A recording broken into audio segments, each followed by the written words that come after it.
এই দেখো চক গড়িয়া, আরে বাবা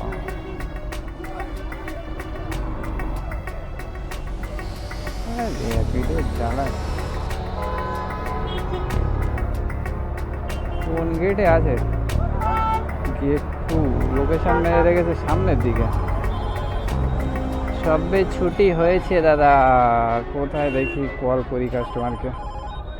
আপনি দাদা ওই পার্সেল যাবে, পার্সেল আপনার তো লোকেশন সেই 1-1.5 কিলোমিটার ওই দিকে দেওয়া।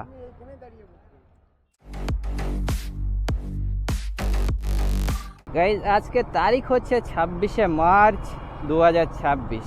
তো আজকের দিন থেকে বাইক ট্যাক্সি যারা ইয়েলো নাম্বার প্লেট না করে চালাচ্ছ, যারা প্রাইভেট নাম্বার প্লেটে চালাচ্ছ, যেমন এইসব সামনে সব হোয়াইট নাম্বার প্লেট দেখা যাচ্ছে, সব বাইক ট্যাক্সির কাজ করছে, আমিও কাজ করছি যেটা white number plate. Yellow number plate না করলে গাড়ি কলকাতার রাস্তায় চালাতে পারবে না।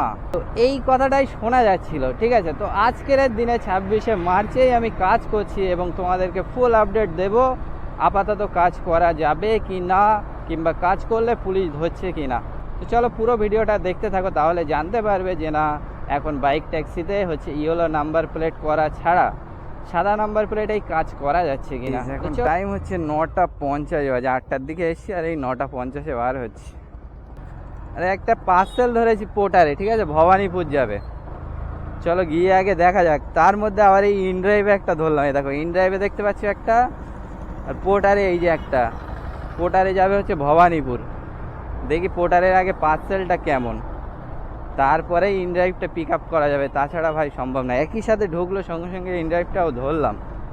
আগে দেখি পার্সেলটা কি দেয়। পার্সেল তো পেলাম, মারাত্মক পার্সেল। সাইজটা খালি দেখো। আমি পিক আপ করতে যাইনি, এইদিকে পার্সেল পিক আপ করছিলাম, আর ভিতর থেকে আনতে হলো। আরে বাইক রেখেই চলে যাচ্ছি আমি, আমার মাথা গেছে।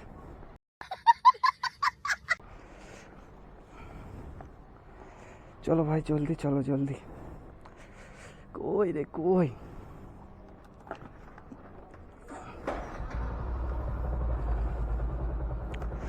ও এটা ওই অনলাইন সেন্টার আছে না, ওই জায়গা থেকে পিক আপ হবে। তাড়াতাড়ি ভাই ক্যান্সেল করো না, যেন সব গন্ডগোল হয়ে যাবে তাহলে। হ্যালো, হ্যাঁ দাদা বলছি এই স্কুলের সামনেটায় চলে এসেছি আমি। কোন জায়গাটায় বলেন তো?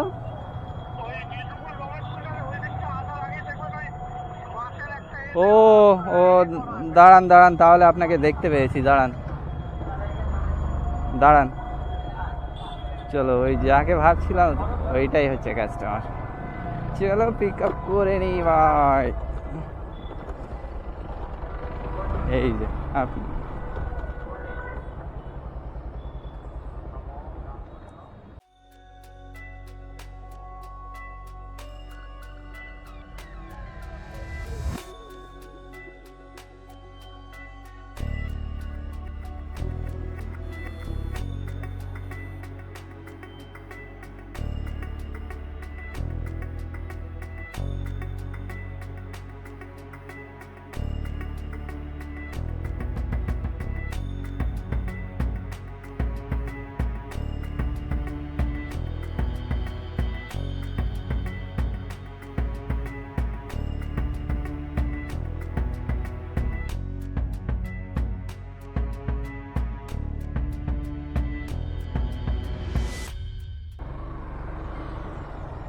চলো ইনড্রাইভের কাস্টমারকে তো ড্রপ করে দিলাম, এবারে পালা হচ্ছে পোর্টারের পার্সেলটা। ছোট্ট যে পার্সেল আছে ওইটা এবারে ড্রপ করতে হবে। না 6.1 কিলোমিটার দেখাচ্ছে, প্রথমে ঘুরিয়ে দেখাচ্ছিল 6.6। চলো ভাই ভালোই হয়েছে, সাথে একটা পেয়েছিলাম, কিন্তু একটু ডিস্টেন্সটা একটু বেশি হয়ে গেল। কিছু করার নেই, তখন আর অত আর হিসাব করে দেখা হয়নি যে কোন জায়গায় যাচ্ছি আর কোথায় নিয়ে যেতে হবে। একটু ওই লাইনের দিকেই দেখেছি, ব্যাস ধরে নিয়েছি। চলো চাপ নেই, এখন যাই এই পার্সেলটাকে ডেলিভারি করে আসি, পোর্টারের পার্সেলটা। পার্সেলের লোকেশনে প্রায় এখনো 1.8 কিলোমিটার যেতে হবে, এখনো 7 মিনিট টাইম লাগবে। তো এতটা রাস্তা আসলাম, এই যে হচ্ছে এসপ্লানেডের ওখানে দাদাকে নামালাম, তারপরে ওখান থেকে এই যে পার্সেলটা ডেলিভারি করতে যাচ্ছি। আমি পুরো মেন কলকাতার মধ্যে দিয়ে এসেছি, ঠিক আছে, উল্টোডাঙ্গা হয়েই আমি আসলাম, কিন্তু ওখান থেকে পুরো রাস্তার মধ্যে কোথাও আমাকে পুলিশ কোথাও কিছু বলেনি, কিংবা আমাকে দাঁড় করায়নি। অনেকেই বলছিল যে না 26শে মার্চ থেকে কিংবা 25শে মার্চের পর থেকে হয়তো গাড়ি ধরবে, বাইক ট্যাক্সি কাজ যারা করছে, যারা হোয়াইট নাম্বার প্লেটে কাজ করছে তাদেরকে গাড়ি ধরবে, কিন্তু আপাতত সেরকম কিছু দেখা যাচ্ছে না। কিন্তু যারা হচ্ছে কিছু কিছু অনেকেই আছে যারা হচ্ছে হোয়াইট নাম্বার প্লেট থেকে ইয়েলো নাম্বার প্লেটে কনভার্ট করেছে। এটা অবশ্যই করা দরকার, কারণ হচ্ছে আমরা এই যে হোয়াইট নাম্বার প্লেটে গাড়ি চালাচ্ছি এগুলো হচ্ছে প্রাইভেট নাম্বার প্লেট, এগুলো নিজস্ব ইউজ করার জন্য। আর যেটা ইয়েলো নাম্বার প্লেট ওটা হচ্ছে কমার্শিয়াল ইউজ করার জন্য, যেমন এইসব bike taxi, Rapido, OLA, Uber, Swiggy, Zomato, বিভিন্ন রকম ব্লিঙ্কিট, জিপটো, এইসব কাজ আছে, এইসব কাজ করার জন্য হচ্ছে বাকিটা। কিন্তু আমরা যারা ফুল টাইম কাজ করি আমাদের জন্য অবশ্যই করার দরকার হচ্ছে ইয়েলো নাম্বার প্লেট, কমার্শিয়াল অবশ্যই করার দরকার। কারণ যে পরিমাণে ছেলে বেড়ে গেছে এই কাজে, তো সকলেই মিলে যখন কাজ করছে তখন ভাই অর্ডার পাওয়া যাচ্ছে না, অর্ডার কম হয়ে গেছে। ওই সুযোগে কোম্পানি কী করছে, নিজেদের কমিশন ঠিকঠাক নিয়ে নিচ্ছে, কিন্তু ভাড়া আমরা সেই মতো পাচ্ছি না। এদিকে আবার যদি দেখা যায় হোয়াইট নাম্বার প্লেট থেকে ইয়েলো নাম্বার প্লেট যদি করে, যারা পার্ট টাইম কাজ করছে তারা আর করবে না, কারণ হচ্ছে তারা তো পার্ট টাইম করে, 2-4টে অর্ডার করে, 200-300 টাকা কাজ করে বেরিয়ে যায়, অন্য কাজের সাথে সাথে করে। কিন্তু যারা ফুল টাইম কাজ করে তাদের জন্য ঠিক আছে। এই সব কাজে সবাই এসে এই কাজ করছে, কেনই বা করছে ভাই? ইন্ডিয়াতে যা অবস্থা, কাজের লাইন যা খারাপ, 100-র মধ্যে 70% ছেলেরা যাদের কাজ নেই তারা এসে এই কাজ করছে। কি করবে ভাই? কিছু করার নেই তো। কাজ না থাকলে, যখন কাজ নেই, চারিদিকে কাজের অবস্থা খারাপ। বড় বড় ভাই কোম্পানিতে বিভিন্ন রকম এইসব বিপিও কোম্পানি আছে, 10,000 টাকা 11,000 টাকা মাইনে দেবে ভাই, 9-10 ঘন্টা 12 ঘন্টা ডিউটি করতে হবে, তাও আবার টাইম বাই, একদম টাইম বাই টাইম। ওরাই ভাই শিফট ঠিক করে দেবে, সেই শিফটে তোমার কাজ করতে হবে। তো ওই অল্প টাকার মধ্যে ওই কাজ করার থেকে অনেকেই ভাবছে যে না, এই বাইক ট্যাক্সির কাজ কিংবা এই সুইগি, জোম্যাটো, ওলা, উবেরের কাজ একটু যদি রোদে বৃষ্টির মধ্যে, ঝড়ের মধ্যে কাজ করেও যদি একটু বেশি ইনকাম হয় তাহলে এই কাজ করাই ভালো। ওই জন্য সকলেই কী করছে, এই কাজ করছে। যার বাড়িতে ভাই বাইক আছে সেই ভাই র্যাপিডো, ওলা, উবের চালিয়ে যাচ্ছে, কিন্তু কিছু করার নেই, ওই জন্য মানুষ এই করছে না। যদি কাজ থাকে, ভালো কাজ থাকলে কে এই সারাদিনে রিস্ক নিয়ে, জীবনে রিস্ক নিয়ে এই কাজ করতে যাবে বলো? কাজ কাম নেই বলেই তো সকলে এই করছে। এই হচ্ছে এখনকার অবস্থা। কিন্তু আবার শোনা যাচ্ছে যে না, ইয়েলো নাম্বার প্লেট না হলে কাজ করতে পারবে না। এখন এটা কতদূর কী হবে এখন বলা যাচ্ছে না, এখন দেখা যাক শেষ পর্যন্ত কতদূর কী হয়। যত দিন যাবে তখনই বোঝা যাবে আস্তে আস্তে কী হয় না হয়। এখন আপাতত কোনো চাপ নেই, এখন আপাতত করা যাচ্ছে, কিন্তু পরে হয়তো করা যাবে না।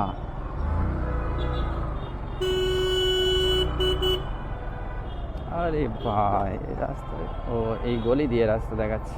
তো যতদিন হচ্ছে এই ইয়েলো নাম্বার প্লেট ছাড়া হোয়াইট নাম্বার প্লেটে কাজ করা যাবে ততদিন পর্যন্তই করব। আমার এমনি এই কাজ করার প্রতি আর বেশি আগ্রহ নেই, কারণ হচ্ছে বেশি দিন আমি এই কাজ আর করবো না, হয়তো মাস 3 করবো। মোটামুটি কিছু টাকার দরকার, সেই টাকাটা এক জায়গায় হয়ে গেলে আমি এই কাজ বন্ধ করে দেবো।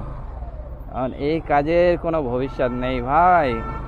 এই কাজ যারা করবে তাদের ভবিষ্যৎ পুরো অন্ধকার, এটাই হচ্ছে বাস্তব। তুমি ভাই গাড়ি চালাবে, যতদিন চালাতে পারবে ততদিনই ইনকাম হবে। যেই তুমি গাড়ি চালানো ছেড়ে দেবে, গাড়ি চালাতে পারবে না, তোমার আর ইনকাম হবে না, কাজ পুরো টোটালি বন্ধ। এখন ভাই সংসার চলে যাচ্ছে, যেই তুমি আর বাইক চালাতে পারবে না তখন আর সংসার চলবে না। এটাই হচ্ছে মেন বিষয়। যারা যারা এই কাজ করছো সাথে সাথে অন্য কাজেরও লাইন ঠিকঠাক দেখে রাখো, কারণ হচ্ছে এই কাজে কোনো ভবিষ্যৎ নেই।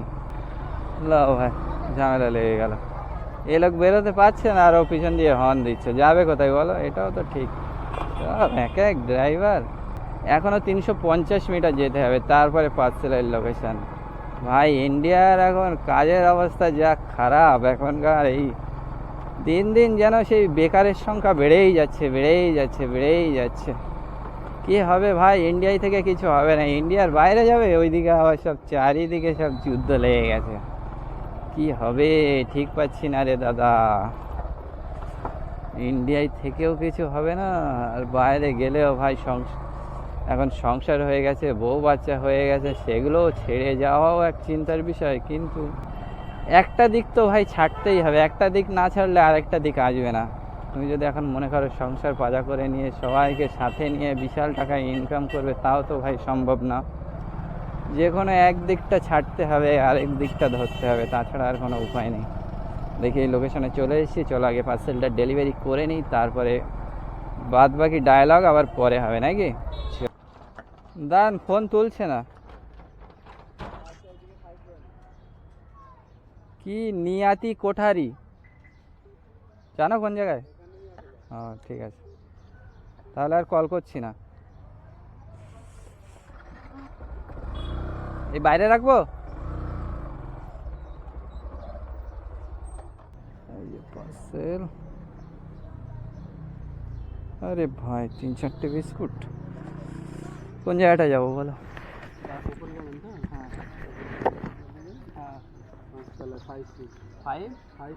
চলো ভাই, পার্সেল তো ডেলিভারি করে দিলাম। এই দেখো 259 টাকা দিয়েছে, 20 টাকা কেটে নিল পোটারও 20 কাটলো, ইনড্রাইভও 20 কাটলো, 20 40 টাকা কেটে নিল। এখনও কাস্টমার পেমেন্ট করেনি, দেখা যাক কত দেয়। এদিকে কত দিচ্ছে, আর ওইটাই ধরো 240 টাকা পেয়েছিলাম। কোনো রাইডেও ঢুকছে না, পোটার কমপ্লিট মারলাম, মারার সাথে সাথে আবার ঢুকবে তা না, এখনও ঢুকছে না। আয় ভাই পোটার একটা ঝপ করে দিয়ে দাও, আর বড় থেকে দিয়ে দাও ভাই। 11টা 24 বাজে গাইস, তো দুটোই কমপ্লিট হয়ে গেল। 10টার দিকে বেরিয়েছি, আর এখানে কমপ্লিট করলাম দুটো রাইড একসাথে 11টা 24 বাজে। তো এবারে দেখি এখান থেকে কি পাওয়া যায়। এখানে একটু ওয়েট করতে হবে, আগের দিকে দাঁড়াই, গিয়ে একটু ওয়েট করি। পোটার থেকে আবার একটা ধরলাম 11টা 30 বাজে। দেখো 136 টাকা ফেয়ার আছে।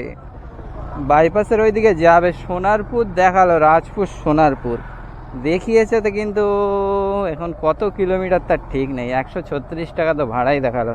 গিয়ে আগে পিক আপ করি, তারপরেই বোঝা যাবে কি আছে না আছে আর কত কিলোমিটার রাস্তা।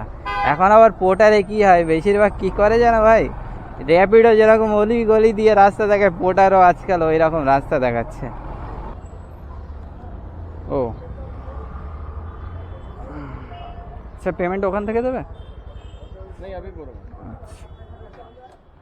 চলো ঠিক আছে, একেবারে খারাপ না। এই যে ব্যাগ আছে, এই ব্যাগটা যাবে নরেন্দ্রপুর। 13 কিলোমিটার রাস্তা দেখাচ্ছে, 37 মিনিট টাইম লাগবে। ঠিক আছে, যাদবপুর হয়ে রাস্তা দেখাচ্ছে, আর কোথা দিয়েই বা দেখাবে। চলো এখন এইটা যেতে যেতে যদি একটা কিছু মিলে যায় ভাই, কিন্তু মেলার চান্স খুবই কম। এক্স্যাক্ট লোকেশন দেখে আমাকে উবেরে মারতে হবে। এখনো 12 কিলোমিটার রাস্তা আছে, 35 মিনিট টাইম লাগবে। আর সাথে যদি কিছু মিল যায় ভাই। नहीं मिलेगा हर टाइम नहीं मिलता है ভাই। কামালগাছি মোড়ে চলে এসেছি গাইজ, আর 550 মিটার দূরে যেতে হবে, গিয়ে ডেলিভারি করব পোটারের পার্সেল। কিন্তু সাথে আর কিছু পেলাম না, আর এর জন্য আর আমি ওয়েটও করিনি, সোজাই বেরিয়ে আসলাম। 500 মিটার গেলেই হয়ে যাবে, ওই ভিতরটায়।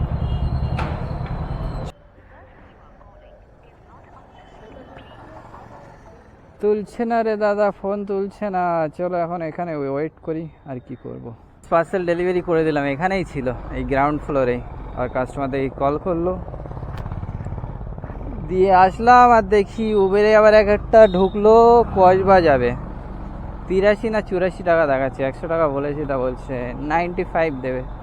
চলো তাই নিয়ে বেরিয়ে যায়। এখন এখানে ওয়েট করা মানে ভুল হবে। ওটায় তো এখনো পর্যন্ত আর কিছু আসলো না, কারণ এইদিকে সব ছেলে দেখতে পাচ্ছে, সব দাঁড়িয়ে আছে লাইন দিয়ে। আমি যদি এখন বেশি ভালো খুঁজতে যাই না ভাই, একদম পুরো কেলোর কীর্তি হয়ে যাবে, লাস্টের কিছুই পাওয়া যাবে না। এর মধ্যে দেখাচ্ছে তো, হ্যাঁ এই তো। আপনি দাঁড়ান,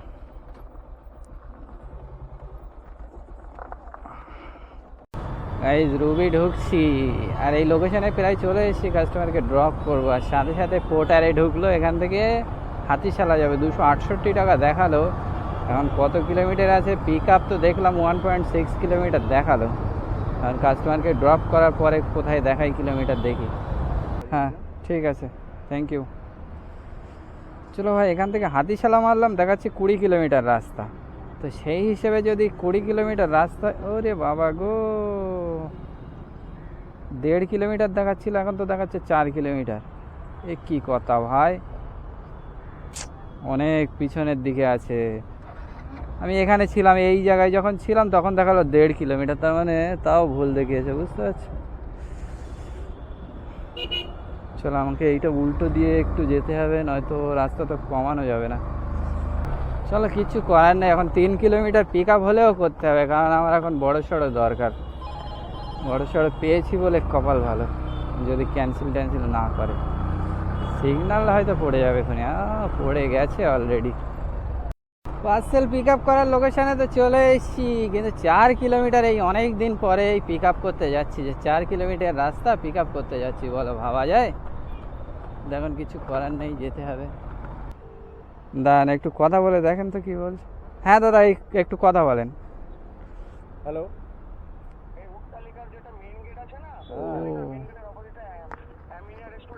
ও ওই উত্তালিকা তো ওই জায়গায়। আচ্ছা আচ্ছা, ঠিক আছে ঠিক আছে ঠিক আছে, ওই বুঝতে পেরেছি। আগে বল ভাই, উত্তালিকা টিকা আগে বলে না, এখন বলছে উত্তালিকার উল্টো দিকে। লোকেশন দিয়ে রেখেছে এই ভিতরে, আর এখন বলছে উত্তালিকার উল্টো দিকে। কাস্টমার সব।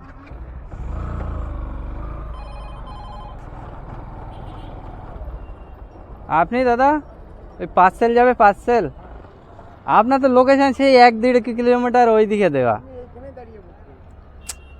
আমি এবার ওখানে খুঁজে বেড়াচ্ছি, যখন উত্তালিকা বললেন তখন চিনতে পেরেছি। হ্যাঁ হ্যাঁ হ্যাঁ হ্যাঁ, ওই দিক দিয়ে ডান দিকে।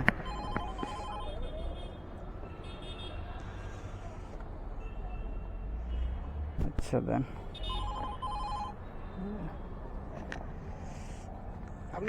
ছিড়বে না তো? আচ্ছা, আর ওই বলছি ফেয়ারটা একটু বাড়িয়ে দেবেন, আবার অনেকটা ঘুর হয়ে গেল। হ্যাঁ হ্যাঁ ঠিক আছে। হ্যাঁ ঠিক আছে। চলো এখান থেকে কত, 24 কিলোমিটার দেখাচ্ছে।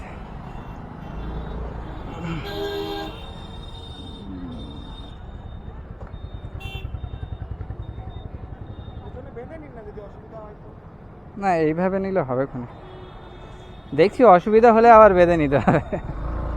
ঠিক আছে, হ্যাঁ হ্যাঁ হ্যাঁ।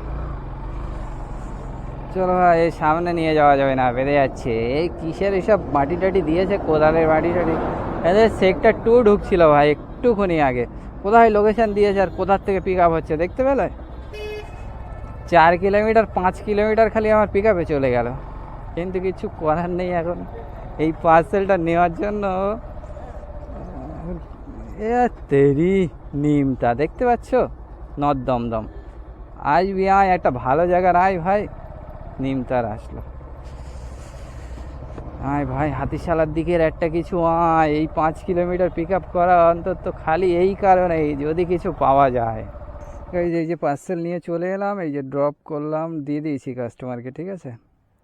268 টাকা এখানে ফেয়ার দেখাচ্ছে, 279 হয়ে গেছে। কাটলো কত? ওরে বাবা, 29 টাকা কেটে নিয়েছে, 30 টাকা বলো। এই যে 300 টাকা পেমেন্ট করলো 1 মিনিট আগে, কিন্তু আমি আস্তে আস্তে একটাই খালি ভাড়া মারতে পেরেছি, ইন ড্রাইভে মারলাম ডিএলএফ গ্যালারিয়া পর্যন্ত। 16 কিলোমিটারে 150 টাকার ওপরে দেবে না একটা ম্যাডাম, বুঝতে পেরেছো? আর মেয়েরা তো অত সহজে বেশি দিতে চায় না, এখন আর ছেলেরাই দিচ্ছে না আর মেয়েরা। তারপরে ওইটা যাই হোক নিয়ে চলে আসলাম। এসে এই এখানে যেখানে এসছি না, এর আগে একবার, অনেক দিন আগে একবার এসেছিলাম, একটা দাদাকে নিয়ে এসেছিলাম আপ ডাউন ভাড়ায়। কোথা থেকে একটা যেন এসেছিলাম, আমার খেয়াল নেই। এখান থেকে এখন ওই ইনফোসিসের ওখানে যেতে গেলেও এখনও 2 কিলোমিটার এখান থেকে আবার যেতে হবে। ভাবছিলাম যে এইদিকে একটা ইউনিটেক বলো, হাতিশালা বলো, সাপুরজি বলো পাবো, কিন্তু আর পেলাম না। পেলাম হচ্ছে ডিএলএফ গ্যালারিয়া, 16 কিলোমিটার 150 টাকা, ওখানে 15 টাকা কাটবে, 135 টাকা। চলো আর্নিং কত হলো এই পর্যন্ত একটু দেখে নেওয়া যাক। একটা মেরেছিলাম 80 টাকা, তারপরে এইটা ধরলাম হচ্ছে, ধরো এটাই 270 টাকা পেয়েছে। 30 টাকা কেটে নিয়েছে, ভাবা যায়? পোর্টার এখন বিশাল কাটা কাটছে, এত কাটলে কি করে পারবো বলো?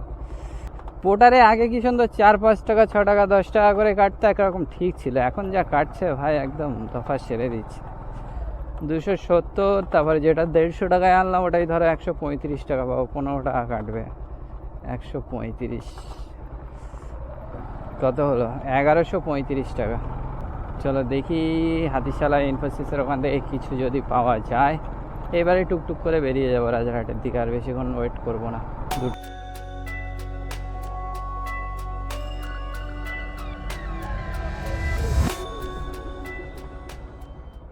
এইখানে নামবেন?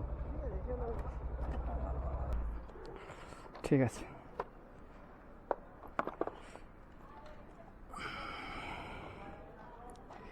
এই যে ইনফোসিসের ওখানে ভাই বাস স্টপ করেছে নতুন একটা দেখলাম, তো ওখানে গিয়ে জাস্ট দাঁড়িয়েছি, গরমও তো হচ্ছে। আগে তো ওখানে দাঁড়ানোর মতো কোনো জায়গা পাওয়া যেত না, এখন তাও বাস স্টপটা করেছে বলে একটু ছায়া পাওয়া যায় ওখানে।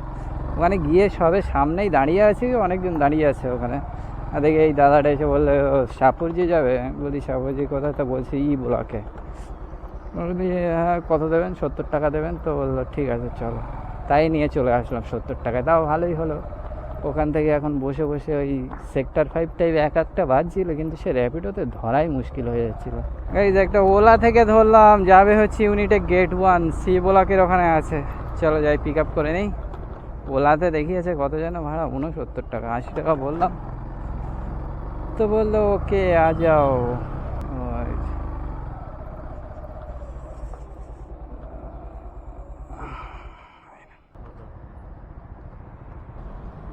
ঠিক।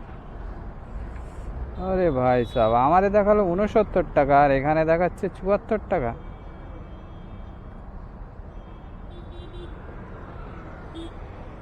তাহলে ওলা আবার কাটা শুরু করে দিয়েছে, বুঝতে পেরেছো? আগে ওলা উল্টো দিত, এখন আবার কাটছে। এই দেখো 5 টাকা কেটে নিল। কি হচ্ছে ভাই, ওলা কখন কি করে? আগে সাবস্ক্রিপশন প্ল্যান নিতে বলছিল, এখন সাবস্ক্রিপশন প্ল্যানই নেই। নেবো তার প্ল্যান দেবে তারপরে না নেব। উড়িয়ে বাবা, ধরেছো ওটা কি? বোটানিক্যাল গার্ডেন না কি একটা দেখালো, এই র্যাপিড, ওই 26 কিলোমিটার।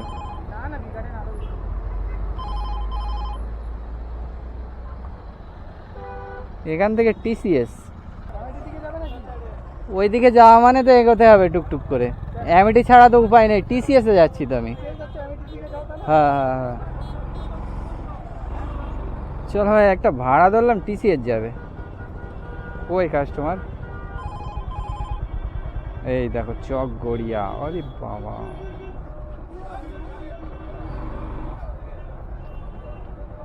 র্যাপিডো জ্বালায়। কোন গেটে আছে? গেট 2, লোকেশন মেরে রেখেছে সামনের দিকে। সবে ছুটি হয়েছে দাদা, কোথায় দেখি, কল করি কাস্টমারকে। চলো একটু আগে, এই যে সামনে। আচ্ছা হ্যাঁ দাঁড়ান, পিনটা বলেন, পিনটা বলেন, পিন দাঁড়ান, এটা ধরেন আমি রাখছি। কাস্টমারকে আমি টিসিএস এর সামনে গিয়ে দাঁড় করিয়ে দিয়েছি। এখানে লোকেশনে দেখাচ্ছিল টিসিএস, সামনে লেখা ছিল, ঠিক আছে, আমি ম্যাপে আর মারিনি। তো ইকো এক্সপ্রেসের ভিতরেও টিসিএস আছে, ওই টিসিএসটা দেখাচ্ছিল। তো কাস্টমার বলছে এখানে না, ওই যে অম্বুজানি ওটিয়া আছে ওই জায়গায়। তাহলে ও আচ্ছা ইকো এক্সপ্রেস, তো বলছে হ্যাঁ। তো যাই, এবারে হচ্ছে অ্যামিটিতে যাই, অ্যামিটির থেকে রাজারহাটের দিকে চলে যাবো, বাস দি এন্ড আজকের মতো। এখন এই 4:02 বাজে, দেখা যাক কত টাইম লাগে রাজারহাট পৌঁছাতে। গাইজ এখন টাইম হচ্ছে 5:19 বাজে, আর অ্যামিটির থেকে এসেছিলাম হচ্ছে আটঘরার এখানে। তো আটঘরায় যাবো কি, চিনার পার্কের একদম সিগন্যালের আগেই দেখি বৃষ্টি এত জোরে শুরু হয়ে গেছে, তা যেতে পারিনি। দাদা ওখানে নেমে গেল চিনার পার্কের সিগন্যালের ওখানে, 120 টাকা দিল অ্যামিটির থেকে। এই দেখো সব উল্টো পাল্টা, অন্যদিকে সব বড় বড় ভাড়া ঢুকছে কি এখন এই সিটি সেন্টার 2 এর এখান থেকে প্রচুর ভাড়া ঢুকছে। কিন্তু আমি একটা খুঁজছি রাজারহাটের ওই দিকের, কিন্তু ওই দিকে তো পাচ্ছি না। কিংবা একটা বিশ্ব বাংলার ওই দিকে, কিংবা ইকো এক্সপ্রেস একবার গিয়ে না হয় আর একবার আসতাম, কিন্তু পাওয়া যাচ্ছে না। প্রায় 15-20 মিনিট ওয়েট করলাম, তার মধ্যে আধ ঘন্টা দাঁড়িয়েছিলাম বৃষ্টির জন্য। আর বৃষ্টিও হচ্ছিল, তার মধ্যে আবার শিলও পড়ছিল। শিলাবৃষ্টি একজুল হলো, তারপরে আমি এখন এই বেরিয়ে যাচ্ছি সোজা রাজারহাটের দিকে। এখন 5:20 বাজে, গাড়ি টোটাল চলেছে এই পর্যন্ত 100 কত বাবা 141 কিলোমিটার গাড়ি চলে গেছে। 141 কিলোমিটার, তার মানে এখান থেকে এখনও 25 কিলোমিটারের ওপরে, প্রায় 27 কিলোমিটার। 160-167 কিলোমিটার গাড়ি চলবে, বাবা রে বাবা। 400 কোলে কোলে, 400 যাবে না, ওই 350-360 টাকার তেল যাবে। ভাবছিলাম এখান থেকে একটা 50-60 টাকার পেলে খুব ভালো হতো। ওয়েদারটা তো একদম খুব সুন্দর হয়ে গেছে, গরমও যা পড়ছিল, সেই গরমের মধ্যে এই বৃষ্টিটা হয়ে অনেকটা স্বস্তি এলো, বুঝতে পেরেছো? খুব ভালো হলো। কিন্তু ব্যাপার হচ্ছে আজ যেন না হয়, আমি আগে বাড়ি পর্যন্ত পৌঁছে যাই। এবারে বৃষ্টি আসলে আর ভাই বাড়ি যেতে পারবো না, গন্ডগোল হয়ে যাবে। আবার 1-2 ফোঁটা করে তো জোরে জোরে পড়ছে, দেখতে পাচ্ছি কী হবে কিনা কি জানি। তো চলো আমি সোজা বেরিয়ে যাই বাড়ির দিকে। আর আর্নিং কত হলো আর আমি টোটালটা দেখালাম না। আগে তোমরা যারা দেখেছো কত পর্যন্ত আর্নিং ছিল, তারপরে এইটা 120 টাকা এনেছি, ওখানে 110 টাকা পাবো। তো তোমরাই টোটাল হিসাব করে বলো যে কত টাকা আর্নিং হয়েছে আর বাদশার দিয়ে প্রফিটটা কত দাঁড়াবে। দেখি তোমরা কেমন পারো, কোনো দিনই তো বলতে পারো না, দেখি আজকে বলতে পারো কি না। তোমরা আজকে এইটাই কমেন্ট করে জানাবে যে আজকে আর্নিং কত হলো আর প্রফিট কত হলো আমার। পুলিশের কোনো ঝামেলা আপাতত নেই, বিন্দাস গাড়ি চালাতে পারবে। কিন্তু হয়তো কিছুদিন পরে গিয়ে ইয়েলো নাম্বার প্লেট করতে হবে, কমার্শিয়াল করতে হবে, নয়তো তখন আর গাড়ি চালাতে পারবে না। কদিন পরে গিয়ে ইয়েলো নাম্বার প্লেট করতে হবে, তাছাড়া আর গাড়ি চালাতে পারবে না। এরকম হয়তো হতে পারে যত সম্ভব, কিন্তু এরকম হওয়াই ভালো আমার মতে মনে হয় যে না, তাহলে একটু কাজের লাইনটা ভালো হবে। আর তোমরা কি বলো, তোমরা কমেন্ট করে জানাও ইয়েলো নাম্বার প্লেট দরকার কি দরকার না। যারা ফুল টাইম কাজ করো তাদের জন্য ইয়েলো নাম্বার প্লেট ভালো হবে, আর যারা পার্ট টাইম কাজ করো তাদের জন্য অবশ্যই খারাপ হবে। তো তোমরা কমেন্ট করে জানাও ইয়েলো নাম্বার প্লেটটা করা ঠিক হবে কি হবে না। তো চলো আজকের মতো এই পর্যন্ত। তোমরা ফটাফট কমেন্ট করো, যারা নতুন আছে অবশ্যই চ্যানেলটাকে সাবস্ক্রাইব করে চ্যানেলের সাথে জুড়ে থাকো, ওকে? তাহলে নতুন নতুন ভিডিওর আপডেটগুলো তোমরা পেতে থাকবে।